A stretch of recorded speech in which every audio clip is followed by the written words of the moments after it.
Good morning, good afternoon, and good evening. So today I'm going to tell you what Bruce Lee's secret was, why he was so good at what he did.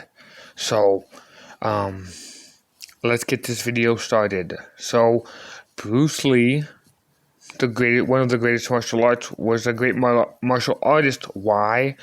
Because he got into a state of flow, and he got into a flow state, and it just became like a fluid motion.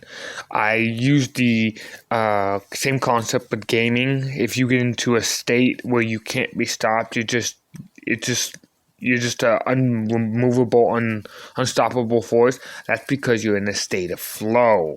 See, and you become into that state of flow, and it just comes naturally, just like breathing. And that's what really made Bruce Lee great, is his ability to maintain and stay in a state of flow. If you look at his eyes,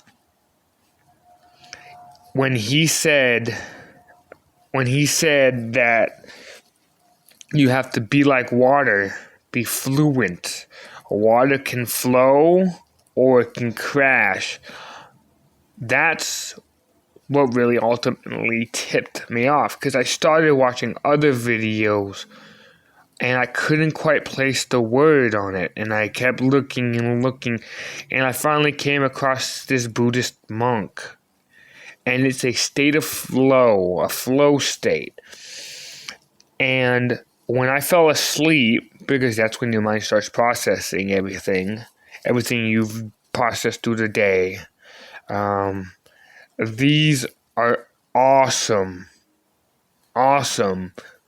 type things. The state of flow, the motion, like a river current. And I finally understand what Bruce Lee meant, and ultimately what he has shown, that you can get into a flow state and stay in a flow state. That's what made him so dominant. It wasn't really his martial arts, but really look at his last movie where he had it was Enter the Dragon, I believe. And when he throws that kick, I want you to really, really, really closely look at the intensity in his eyes. Look at the intensity in his eyes. He got into a flow state. He got into a state, and he was unstoppable. Very, very interesting. Just a concept of something, of what I perceive, what he meant as flow would be like water.